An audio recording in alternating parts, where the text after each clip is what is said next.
జనవరి 4 తారీఖు నాడు అర్ధరాత్రి ఏదైతే జాతీయ రహదారికి మొత్తం ఘాట్లు పెట్టి తీసేసిర్రో రోడ్డునికి ఇప్పుడు వేస్తుర్రు. దీనిపైన గత 2-3 రోజుల నుంచి జేసీఎల్ న్యూస్ టీవీ ఎక్స్క్లూజివ్గా వార్త ప్రచురించిన సంగతి తెలిసిందే. జాతీయ రహదారి సుమిత్ అలాగే కాంట్రాక్టర్తో మాట్లాడి త్వరితగతిన రోడ్డు వేయకపోతే చాలా వరకు కుటుంబాలు రోడ్డు మీద పడతాయని చెప్పినాం. దానికి స్పందించిన అధికారులు రోడ్డు గిట్లంగా వేస్తున్నారు. ఇప్పుడే చెరువులను కొద్దిగా నాణ్యతగా వేయండి సారు. అట్లాగే కాంట్రాక్టర్ సార్కు ప్రత్యేక విజ్ఞప్తి. 80 యాక్సిడెంట్లు అయినాయి, కొన్ని కుటుంబాలు రోడ్డున పడ్డాయి. గాలను కూడా మీరేమైనా ఆదుకోండి, ఆయన ఆర్థిక సహాయ సహకారాలు చేయండి, లేదంటే ప్రభుత్వం నుంచి చేసేటట్లు చేయండి. ఇంకో పాలి ఇట్లాంటి తప్పులు చేసేసి జనాలను ఇబ్బంది పెట్టొద్దని జేసీఎల్ న్యూస్ టీవీ కోరుకుంటుంది.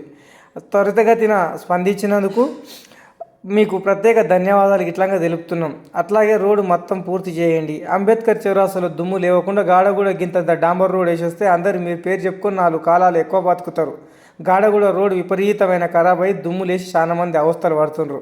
ఇంకా జేసీఎల్ న్యూస్ టీవీ ఎఫెక్ట్తో రోడ్ వేస్తున్నారు కదా, అందరు జాగ్రత్తగా రండి. గీ వార్త గిట్లాగా మీకు నచ్చితే షేరింగ్, లైకింగ్, కామెంటింగ్ చేయండి. మీ చుట్టుపక్కల ఏమైనా వార్తలు ఉంటే ఫోన్లో మంచిగా వీడియో తీసి మాకు పంపేయండి, సబ్జెక్ట్ చెప్పండి.